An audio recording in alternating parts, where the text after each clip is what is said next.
Welcome back to We Got Gravy. Today, these are the steak enchiladas you guys voted for on the Facebook post. We're going to start off with some salsa. I got 2 cans of these whole peeled tomatoes. We're going to use one of these, half a white onion. We're going to cut that into thirds. We're going to go right into our blender with this, get that tomato and all the juice in there, and then that onion. Nice handful of cilantro. You decide how much you like. I went a little heavy. Nice piece of garlic there. About a third of this jalapeno. It was big, and that's plenty of spice. We're going to get a half a lemon squeezed in there. And we're also going to hit it with some salt. Make sure you're seasoning your salsa. This came out delicious. All right, so we're just going to get that pulsed up, get it to the texture you like. This is about what I like for my salsa. Let's start this enchilada sauce with some of the arbol chilies and the ancho. We're going to just get these into right on our cast iron here and get them toasted up. And then we're going to go into some warm water for about 20 minutes. Those will be nice and aromatic. That's when you know they're ready to be boiled. All right, get them in that water. Let them soak for 20 minutes. Then we're going to go to the blender, right? Okay, so for the guacamole, we went 3 avocados, 3 Roma tomatoes. I take the centers out of the tomatoes, just use the steak part.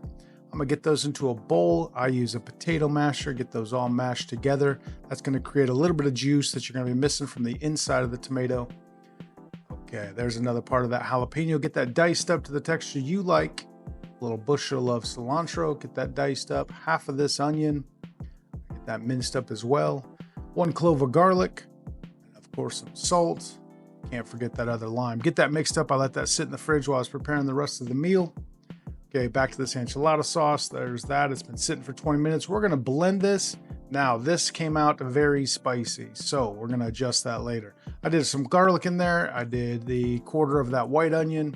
We're going to get that blended up. Then we're going to take it back to the pot over medium-high heat. We're going to bring that to a boil, let it reduce. So for the steaks, we have these Rowdy Red Ranch chuck steaks.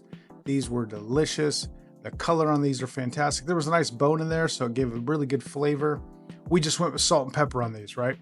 So get those seasoned up heavily. I went over a hot cast iron skillet, get some nice color. Since they were thin and they were going to be baked in the enchiladas, I only did 2 minutes aside here. So about medium to mid-rare is what I was looking for. Okay, so after you get a nice color on those, we're going to pull those off, set those aside. Back to the enchilada sauce.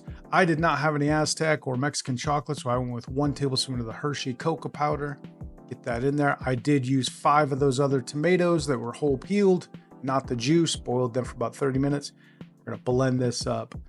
All right, so for the Mexican rice, this is my version. I did 2 cups washed long grain rice, 2 cups hot water. I'm doing this in a pressure cooker, so the water is going to be different.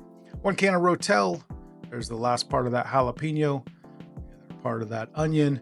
I went with 1 tablespoon of this chicken bouillon, a little bushel of cilantro, and then I put this on for 15 minutes in my pressure cooker. If you're not doing a pressure cooker, do it the way you like it. Those are the homemade tortillas we got from Ruby at El Munchies. Oh my God, those were incredible. There's our enchilada sauce. So we're just going to put this together in a baking dish. Get some of that sauce on the bottom. There's that glorious steak. All right, so take your tortilla, submerge that in your sauce. All right, and we're just going to stuff these first ones with just steak. So the other ones I did with steak and cheese. Now you don't have to do too much here because there's going to be some other toppings. That's about perfect for me.